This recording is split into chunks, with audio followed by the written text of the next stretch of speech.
ବିଦ୍ୟାଭାରତୀ ଶିଶୁ ମନ୍ଦିର ପରିବାରର ସମସ୍ତ ଅଭିଭାବକ ଓ ଶୁଭେଚ୍ଛୁମାନଙ୍କୁ ମୋର ହାର୍ଦ୍ଦିକ ନମସ୍କାର।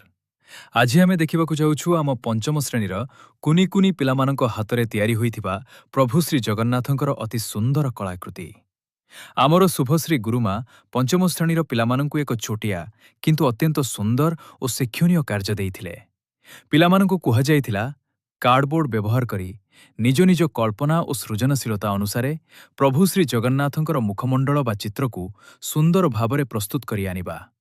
କିନ୍ତୁ ସତ କହିବାକୁ ଗଲେ ଆଜି ଯେତେବେଳେ ଏହି ସମସ୍ତ ପିଲାମାନଙ୍କର ପ୍ରକଳ୍ପକୁ ଦେଖିଲି ସେତେବେଳେ ମୁଁ ନିଜେ ମଧ୍ୟ ମୁଗ୍ଧ ହୋଇଗଲି।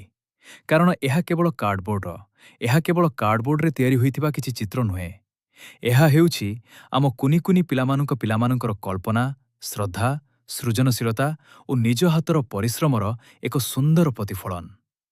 ଆମେ ଯେତେବେଳେ ଏହି କଳାକୃତିଗୁଡ଼ିକୁ ଦେଖୁଛୁ ସେତେବେଳେ ମନେ ହେଉଛି ଆମ ଜଗତର ନାଥ ପ୍ରଭୁ ଶ୍ରୀ ଜଗନ୍ନାଥଙ୍କ ପ୍ରତି ଆମ ପିଲାମାନଙ୍କର ଭଲ ପାଇବା କେତେ ସୁନ୍ଦର ଭାବରେ ଏହି କାମଗୁଡ଼ିକରେ ପ୍ରକାଶ ପାଇଛି। ଆଉ ସବୁଠାରୁ ଖୁସିର କଥା ହେଉଛି ଏହି କାର୍ଯ୍ୟଟି କେବଳ ଜଣେ କିମ୍ବା 2 ଜଣ ପିଲା କରିନାହାନ୍ତି।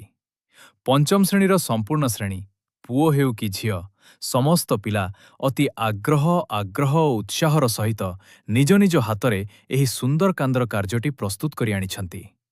ପ୍ରତ୍ୟେକ ପିଲାର କାମରେ ରହିଛି ଭିନ୍ନ ଭିନ୍ନ ଭାବନା, ଭିନ୍ନ ଭିନ୍ନ କଳ୍ପନା ଏବଂ ନିଜସ୍ୱ ସୃଜନଶୀଳତା। ସତରେ ଆମ କୁନି କୁନି ପିଲାମାନଙ୍କ ଦ୍ୱାରା ପ୍ରଭୁଙ୍କର ଏତେ ସୁନ୍ଦର ସୁନ୍ଦର କଳାକୃତି ଦେଖି ମନ ଆନନ୍ଦରେ ଭରିଯାଉଛି। ଏହି ସୁନ୍ଦର ଓ ସଂସ୍କୃତିଭିତ୍ତିକ କାର୍ଯ୍ୟ ପାଇଁ ଆମ ପଞ୍ଚମ ଶ୍ରେଣୀର ଗୁରୁମା ଶୁଭଶ୍ରୀ ଗୁରୁମାଙ୍କୁ ବିଦ୍ୟାଳୟ ପକ୍ଷରୁ ହୃଦୟରୁ ଅଶେଷ ଧନ୍ୟବାଦ।